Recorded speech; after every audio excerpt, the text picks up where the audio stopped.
আজকের ভিডিও মা কালীকে নিয়ে, ফলহারিণী অমাবস্যার জন্য। তো দেখো, এখানে আমার স্ত্রী আমাদের মাকে, সোনা মাকে সুন্দর করে এখন সাজাচ্ছে নতুন বস্ত্রে। এরপর মাকে বাকি চুল টুল লাগিয়ে এই যে বসিয়ে দেওয়া হয়েছে আসনে। মাকে দেওয়া হয়েছে অপরাজিতার মালা, জবার মালা, সাদা পদ্ম, লাল পদ্ম, গোলাপ, বিল্লপত্র। তলায় মহাদেবকে দেওয়া হয়েছে বেল ফুলের মালা। আজকে ফলহারিণী অমাবস্যার পুজো করা হবে মাকে। আজ বিশেষ অমাবস্যা। মায়ের কাছে নিয়ে নেওয়া হয়েছে গণেশকে। এদিকে রয়েছেন আমার গুরুদেব। গুরুদেবকে আলাদা করে ভোগ দিয়েছি রসগোল্লার পান্তুয়া, মা তারা শ্রীচরণ, বাবা গণেশ। এদিকে যজ্ঞেশ্বর নারায়ণ। এখানে গুরুদেবকে আলাদা করে দেওয়া হয়েছে জল আর মিষ্টি। এখানে মায়ের জন্য রয়েছে বিভিন্ন রকমের ফল, আপেল, পিচ, আম, শশা, কলা, চাল, লিচু, গুড়, জাম, তার সাথে ড্রাই ফ্রুটস, আমন্ড, কিশমিশ, কাজু। এখানে বাকি দেবতাদের জন্য একই রকম ফল। এর সাথে মায়ের শীতল ভোগ, যেমন লুচি, সিমুইয়ের পায়েস, আলুর দম, বিভিন্ন রকমের মিষ্টি। তার মধ্যে রসগোল্লা অবশ্যই আছে, রসগোল্লা, পান্তুয়া, চমচম, কালাকাঁদ আর মন্ডা। আলুর দম মাকে দেওয়া হয়েছে। এই সমস্ত কিছু রান্না আমার স্ত্রী উপোস করে থেকে মায়ের জন্য করেছেন।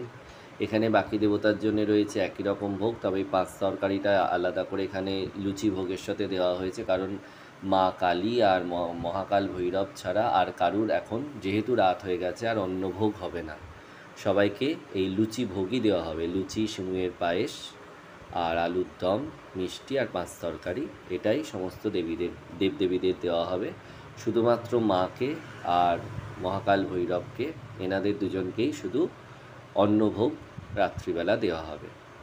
অন্য কোনো অমাবস্যাতে আমি দিই না, তবে এই ফলহারিণী, দীপান্বিতা আর কৌশিকী অমাবস্যাতেই মাকে দেওয়ার কথা আছে। আর এখানে মহাকাল ভৈরবকেও পরিয়ে দিয়েছি আকন্দের মালা। তো অ্যাজ ইউজুয়াল আমি তো অবশ্যই যে কোনো ভিডিওতে আমার ঠাকুর ঘরে থাকা সমস্ত দেবদেবীদের একবার দর্শন করিয়ে দিই তোমাদেরকে। তো মা যেহেতু ওখানে গিয়ে বসেছে, ওই জন্যে গোপালের বিছানা তুলে দেওয়া হয়েছে দোতলায়। গোপাল এখন মিডল বার্থে শুতে যাবে, গোপাল, গণেশ আর ভোলানাথ। এখানে মা জগৎগৌরীও রয়েছে। মা জগৎগৌরীর রূপ অত্যন্ত মনোহর। এখানে ভোলানাথ, ত্রিশূল, রাধা গোবিন্দ, গৌমাতা, গোপাল, বাকি সমস্ত দেবদেবীরা রয়েছে। এখানে মায়ের পানের সাজ, ভাজা মৌরি, চিনি, লবঙ্গ আর এলাচ, এই দিয়ে মাকে পান সেজে দেওয়া হয় শুক্রবার এবং অন্যান্যদের। তো দেখো, মায়ের ভোগে রয়েছে খিচুড়ি, পাঁচ তরকারি আর পায়েস। এটা কাঁসার থালায় দেওয়া হয়েছে। লুচি ভোগের থেকে আলাদা করে দেওয়া হয়েছে এটা, কারণ এটা প্রসাদ হয়ে যাওয়ার পর রেখে দেওয়া হবে বা অন্য কাউকে দেওয়া হবে। আমি এবং আমার স্ত্রী আজকে যেহেতু অমাবস্যার উপোস আমরা করেছি, তাই মায়ের ভোগ হলেও আমরা অন্য ভোগটা আজকে গ্রহণ করব না। আমরা এই ভোগ আগামীকাল সেবা নেব।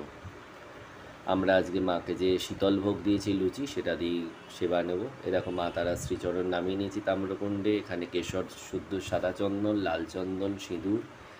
এখানে মায়ের অর্ঘ্য সাজিয়ে নিয়েছি বিল্লপত্র, দূর্বা, আতপ চাল, জবা, লাল চন্দন, সাদা চন্দন দিয়ে। এখানে ঘিয়ের প্রদীপ, সর্ষের তেলের প্রদীপ মায়ের উদ্দেশ্যে জ্বালানো হবে, নিবেদন করা হবে। এখন মা তারা শ্রীচরণকে আমি ধুয়ে নেবো গোলাপ জল দিয়ে।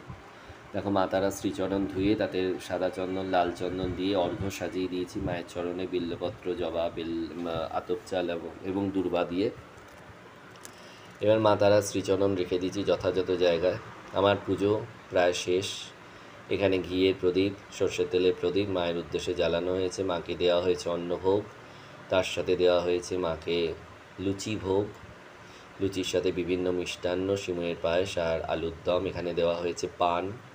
অবশ্যই ভাত খাওয়ার পর বা লুচি খাওয়ার পর একটু মুখশুদ্ধির প্রয়োজন আছে। তো দেখো, মা ফুলে ফুলে ভরা আর ধূপের ধোঁয়ায়ও ভরে গেছে চারিদিক, জায়গাটা খুব মনোরম লাগছে। মা আজকে খুব সুন্দর করে সেজেছে, ফুলে ভর্তি। দেখো, মায়ের পা থেকে ফুলও পড়ছে, কলকে, পদ্ম, তার মধ্যে অপরাজিতা, জবা আর পদ্ম, এগুলো তো হচ্ছে যন্ত্রপুষ্প। এই যন্ত্রপুষ্প দিয়েই মহাশক্তির আরাধনা করা হয়। আমি খুবই সামান্য করেছি মায়ের আরাধনা। এখানে যজ্ঞেশ্বর নারায়ণ, তিনিও ফুলে ফুলে ভর্তি। আমার গুরুদেবেরও করে নিয়েছি বিশেষ পুজো। তার সাথে ঠাকুর ঘরে থাকা সমস্ত দেবদেবীদেরই নিবেদন করা হয়েছে ফলভোগ এবং লুচি ভোগ। একমাত্র মা এবং মহাকাল ভৈরব ফলভোগ লুচিভোগ ছাড়াও অন্নভোগও গ্রহণ করেছেন। মা জগৎগৌরীরও হয়েছে পুজো। সবাইকে এইভাবে যথাযথভাবে করে নেওয়ার চেষ্টা করেছি পুজো। এরপর করে নেব আরতি। আরতির পর পড়ব মায়ের ১৭০ শতনাম, তার সাথে হচ্ছে বিবিধ স্তোত্র। এখন প্রায় বাজে রাত্রি ৯টা সাড়ে ৯টা। আমি পুজো করতে বসেছি ওই ৮:১০-১৫ নাগাদ, কারণ অমাবস্যা পড়েছে ৭:১৫ থেকে সন্ধ্যেবেলা। তো আমার পুজো করতে বসতে বসতে হয়ে গেছে ৮:১০-১৫, আর প্রায় 10:30 পর্যন্ত তো সময় লাগবে। এখানে করে নিচ্ছি মায়ের আরতি। এই ভিডিওটা করেছে আমার মেয়ে, সাইড ভিউ। ও একটা কোণা থেকে করে নিয়েছে এই ভিডিওটা। এখানে প্রথমে পঞ্চপ্রদীপ, ঘি দিয়ে সাজানো পঞ্চপ্রদীপ দিয়ে করে নেবো মায়ের আরতি। তারপর কর্পূর লবঙ্গ দিয়ে হবে মায়ের আরতি। এরপর থাকবে হচ্ছে ধূপ দিয়ে আরতি। ধূপের পর থাকবে পানি শঙ্খর পরে বস্ত্রের পরে পুষ্পের পরে থাকছে চামর ব্যঞ্জন। এই দিয়ে শেষ করা হবে আমার আরতি। আরতির আগে আমরা সবাই দিয়ে নিয়েছি পুষ্পাঞ্জলি। আমার স্ত্রী সারাদিন উপোস করেছিলেন, তিনি আমি দুজন মিলেই মায়ের চরণে পুষ্পাঞ্জলি দিয়েছি। আরতির পর পড়ব স্তোত্র, মায়ের ১৭০ শতনাম, তারপর শেষ করব পুজো। আমি খুব সামান্যভাবেই পুজো করি, তবু সেই সামান্যভাবে পুজো করতে গেলেও আমার প্রায় 2 ঘন্টা 2.5 ঘন্টা লেগে যায় অমাবস্যার পুজো করতে। তবে এই অমাবস্যার পুজোর মধ্যে যে মায়ের সাজগোজ ইনক্লুডেড তা কিন্তু না। পুজো মানে শুধু পুজো করতেই আমার সময় লাগে 2 থেকে 2.5 ঘন্টা। এর আগে মায়ের ভোগের জোগাড়, তারপর মাকে সাজানো। তাও তো এখন মা সবসময় দেখি আমার স্ত্রীর হাতেই সাজতে বেশি পছন্দ করেন। উনি সুন্দর করে মাকে নামিয়ে, ঠিক যেমন নিজের মেয়েকে ছোটোবেলায় পোশাক আশাক উনি পরাতেন, ঠিক সেরকমভাবেই পরিয়ে নেন মাকে পোশাক আশাক। মা ওনার হাতে সাজতে বেশি পছন্দ করে। উনি রান্না করে দিয়েছেন মাকে সমস্ত কিছু। এবার চামর ব্যঞ্জন করা আমার হয়ে গেল। এই দিয়ে আরতি শেষ। দেখো একটা স্টিল পিকচার মায়ের পুজো হয়ে যাওয়ার পর। এটাও একটা স্টিল পিকচার। তো তোমাদের যদি এই ভিডিও ভালো লাগে, লাইক কমেন্ট শেয়ার করতে কিন্তু ভুলো না। কোনো একজন দেখলাম লিখেছেন যে অন্নভোগ ব্রাহ্মণ ছাড়া করতে নেই। আমার মনে হয় তার এখনও মাথার মধ্যে থেকে সেই স্লেভারি ব্যাপারটা যায়নি। উনি এখনও আদিম যুগে পড়ে আছেন। ওনার একটু শাস্ত্র ঘেঁটে দেখার দরকার আছে যে কোনো মানুষ যিনি দীক্ষিত তিনি অবশ্যই অন্নভোগ রান্না করে নিজের গৃহদেবতা বা গৃহদেবীকে দিতে পারেন। জিনিসটাকে সহজ করে নেওয়াটা বেশি প্রয়োজন। মা আমার মা, তাকে আমি নিজের হাতে রান্না করে খেতে দেবো, এর মধ্যে আবার আমার অন্য কিছুর প্রয়োজন কি আছে?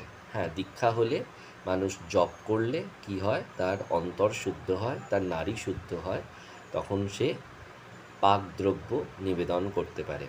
কিন্তু ব্রাহ্মণ ছাড়া অন্নভোগ হবে না, এটাই ওনার মনে হয় আদিম যুগের মানসিকতা, কিছু করার নেই। তো যাই হোক, তোমাদের যদি ভিডিও ভালো লাগে লাইক কমেন্ট শেয়ার করতে ভুলো না। জয় মা, সবার ভালো হোক, সবার মঙ্গল হোক। জয় মা।